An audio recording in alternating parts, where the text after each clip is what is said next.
And talking about what Bagbing has been talking about, we've been joined by a member of Parliament for Nhyiaeso South and a member of the Constitutional Legal Affairs Committee of Parliament, Nhyiaeso Bafwewa.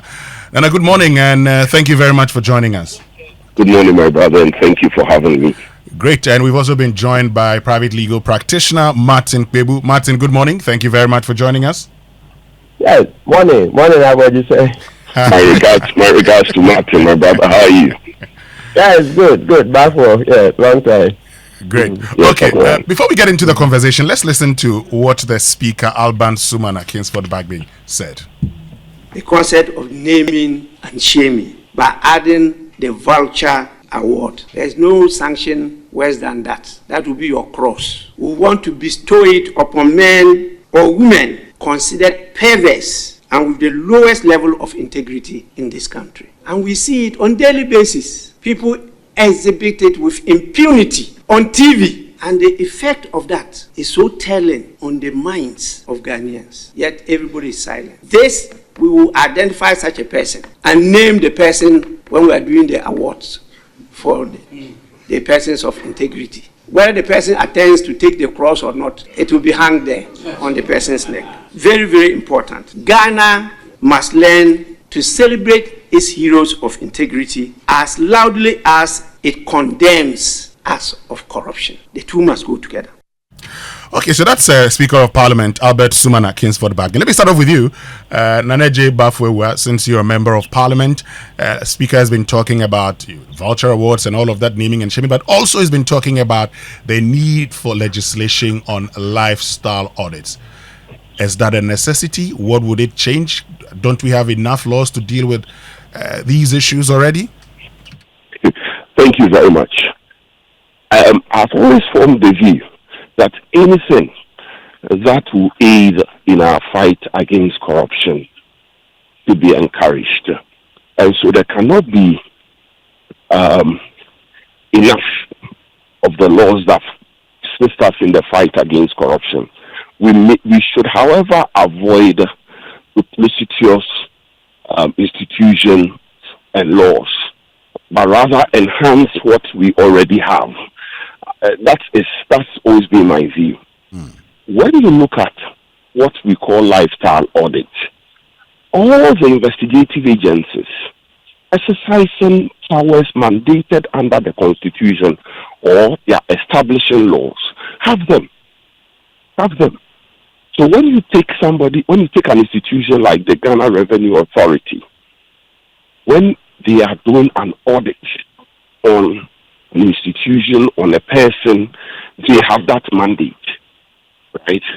When you take the CID, for instance, they all have that mandate, investigating a particular offense or the other. When, for instance, we know in recent times, right, some banks would have your accounts frozen by the FIC simply because what you have in your account is not something which has been consistent over a period of time. And so then it raises suspicion. And then the FIC will obtain an order to freeze your account. On that basis, you ask yourself, if there was no such power, what then is the FIC doing? Every institution of state set up by law in exercising the mandate or the powers given to it by law has the power to do so, right? Okay. And to exercise such powers that will enable it to do its investigation, which includes a lifestyle audit. It might not necessarily be characterized as lifestyle audit. It is in fact a lifestyle, and it is consistent to the Constitution. You see, under the Constitution of the Republic of Ghana, you have a right to own property.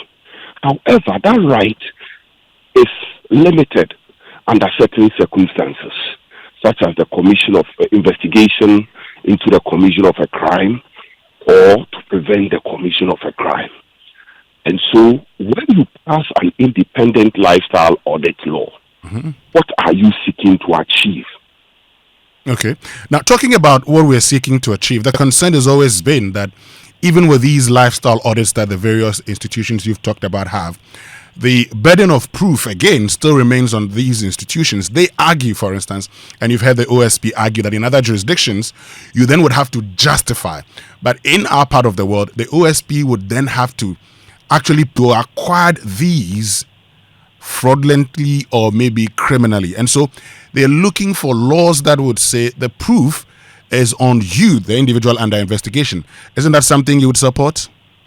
You see, our position is consistent again with our constitution, which is that you have a right, you are deemed innocent until proven guilty.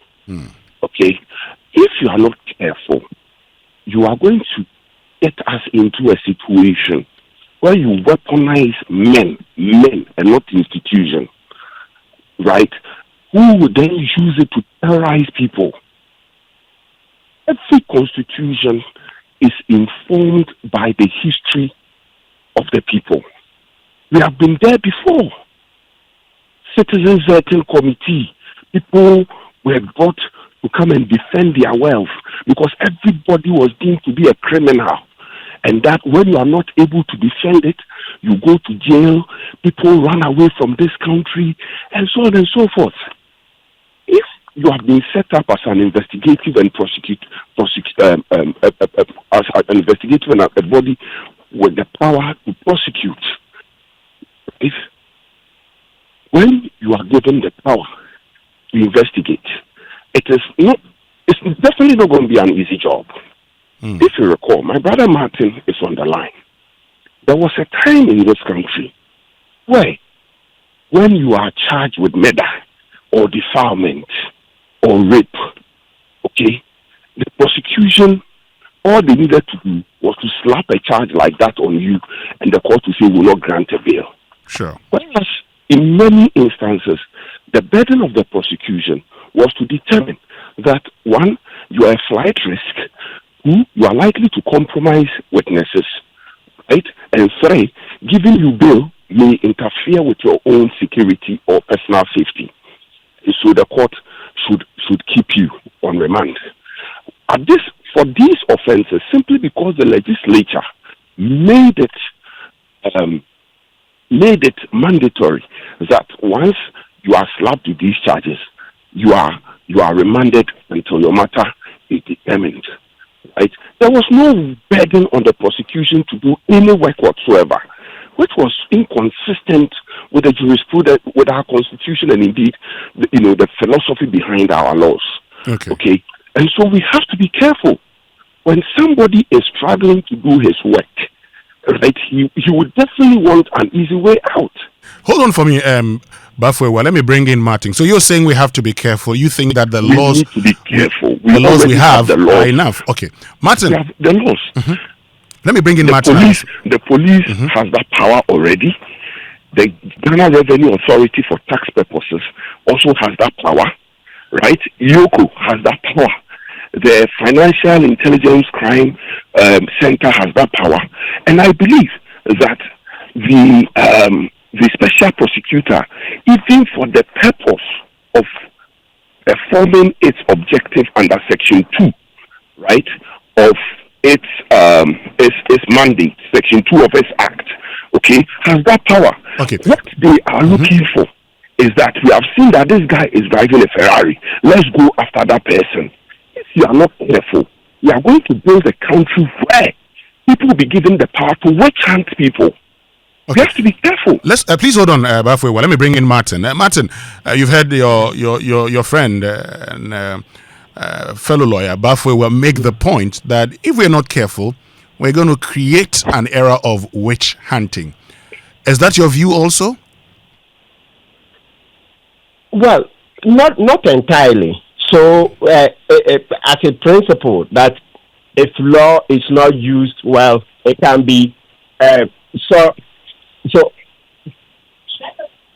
Yes, Martin, go ahead. I'm listening. That if law is not used well, it can be used to witch hunt people. It's something that's unassailable, right? Yes, that one is something we can't run away from. But on the facts of the Ghanaian case, and in natural for a lot of countries, corruption too has eaten too much into our fabric that we need drastic and decisive measures, right? Yes, to be able to tackle. So, like Bafu mentioned, if the law comes into being and is being used for witch hunt, people will rise. People will rise so that we can. Yes, but Martin, I asked Bafu this question: Are our current laws sufficient to deal with the challenges facing us? Do we need another law on lifestyle audits? Oh, absolutely. That one without question. We need it. You see, what Bafu said is true. Mm-hmm. Yes, there are some parts of the law. So if what Bafu has said is true, then why do we need another law? Because when it comes to OSP and a lot of other general activities, the lifestyle audit, etc., has not been fashioned out well. That's one. And two, you see, I'm happy Bafu raised the matter of GRA. GRA's lifestyle auditing, we don't see how it operates. We don't have reports. If GRA has, then maybe they should make available so that we can read. I'm especially considered by the GRA one because it's been there for long. Now, Martin, if that has been there and you don't see the reports, is it not just a case of demanding reports and demanding the implementation of the law instead of having another law? No. So that is for GRA. So what I see, that's why I said it doesn't cover a lot of other institutions. So GRA's own is for GRA. So the taxman sees you, see that your lifestyle is beyond the taxes you are declaring, etc. You are holding assets that don't match what is on your books, etc. So they take you in. Now, the GRA law is not being fashioned in such a way that OSP can go and take it and use it. No, OSP can't use it. So OSP has to have its own. So maybe if we don't Martin, next time... Martin, hold on. We'll get to the OSP bit.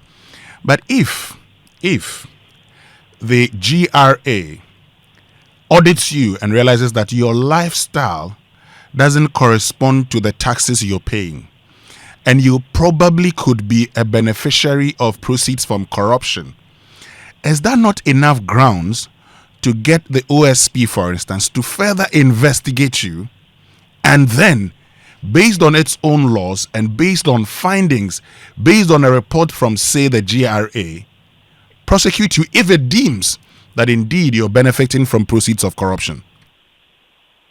In principle, okay, on paper, what you're saying is right, but that's what should happen. But in practice, it's a far cry.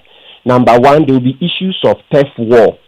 So GRA is not likely to, I would say likely, they won't do it likely that they are reporting so and so for corruption, so and so. No, let's not forget that the last time CBD did research on this and about people reporting corruption, etc. I think the number is out of about 8. Even if I'm wrong, let's reduce it to 7. They said 7 or 8 out of 10 people said no, they are scared of reprisals, etc. So GRA will not likely be reporting people to OSP. If they wanted to, they would have done a lot. GRA alone could have given OSP more work than they can even do. It's not going to happen, Winston. So you are right on paper, but in practice, it's a far cry. So it's better that we fashion the laws to enable OSP to also tap in. If maybe we are tired that the next time they will say we should do a better one for CID, that's the police, maybe we should do the wording in such a way that it will cover a lot of other institutions at once. But what cannot happen now is that OSP cannot go and use the GRA one, because the GRA one is in context in the Income Tax Act and the Revenue Administration law. The context is for GRA, not OSP going to take it. So there are those issues.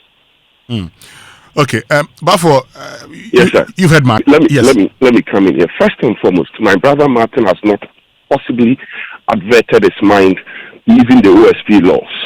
The OSP, one of the means by which complaints OSP come to a matter or initiate investigations into a matter is through referral. And so the law anticipates that the GRA will refer a matter to the OSP. And in fact, I've dealt with the OSP in a matter where the case was referred to it, for instance, by the Auditor General. And so to say that it will not be appropriate or whatever my brother is saying very respectfully, I don't think it is cool. Further to that, we all know that to say that the people are afraid of reprisal, so they will not be courageous to refer a matter.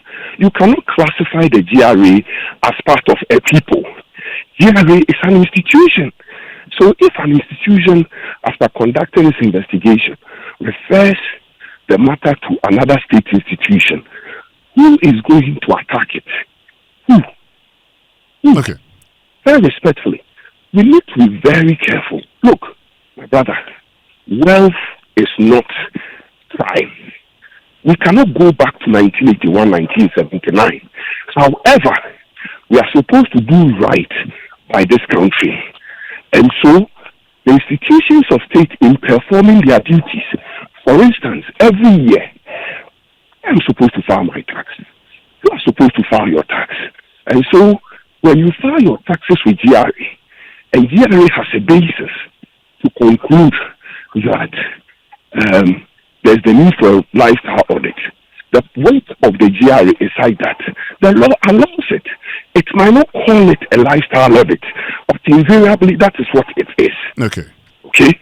Now, if the OSP, right, in doing its investigations of investigating corruption and corruption-related offences under the Public Procurement Act, under Act 29, under any other law, things that it necessitates a lifestyle audit, right?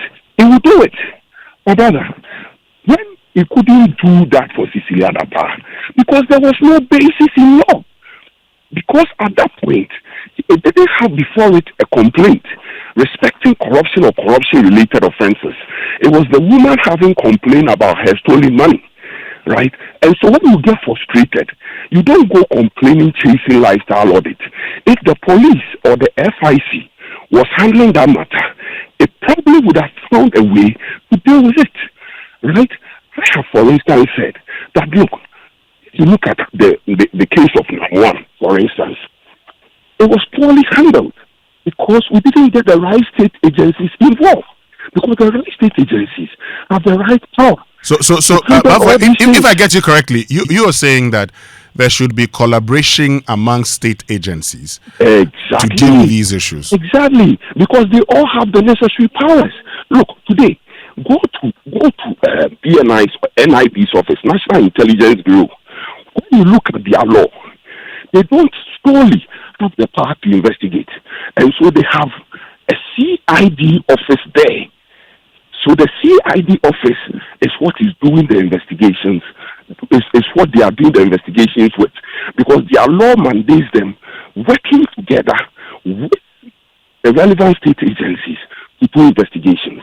My brother, what we need now is not a lifestyle audit. We are looking for honest men and people in this country. We lack them. My brother, look, you sit in Parliament very respectfully. A bill comes to Parliament, and because we are divided on party lines, we all go and say, yeah.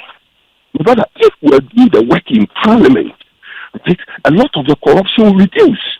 Why would somebody go and sign dubious power purchase agreements? Okay? And then the ordinary citizen will be overburdened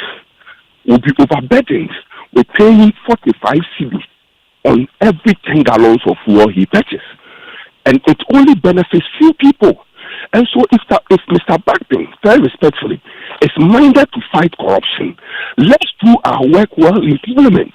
Because if we perform our oversight very well in Parliament, okay, the prospects of people having money to play about will reduce. And finally on this, would you then support the institution of integrity awards?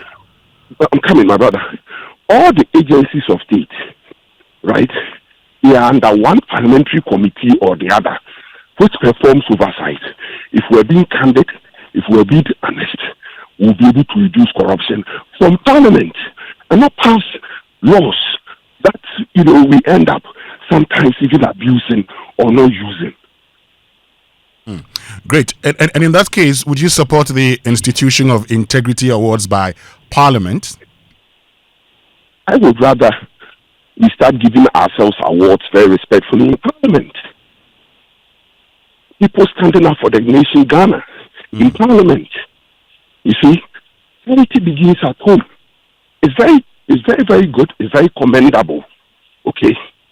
But let's work towards building a stronger Ghana from Parliament, a corruption-free society from Parliament.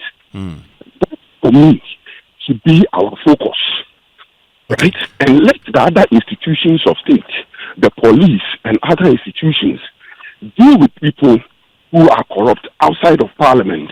That way, people would see that the greatest honor is working hard and achieving something for yourself. That is the greatest honor and award, and not calling people and giving them an award. For me, very respectfully, that is only symbolic. Let's begin to work towards awarding ourselves, honoring ourselves in Parliament, guarding ourselves at the back, our back, that we have done a very good work in respect of the budget, in respect of a bill that came to Parliament, in respect of loan agreements that came to Parliament. We should think about the country, think about the people, ordinary Ghanaian, and not rush through very crucial things through Parliament, under a certificate of urgency. We are not doing a good service to the people in the circumstance. Okay. Bafo Ewa, thank you very much. That's Nhyiaeso Bafo Ewa, Member of Parliament for Nhyiaeso South and Member of the Constitutional and Legal Affairs Committee of Parliament.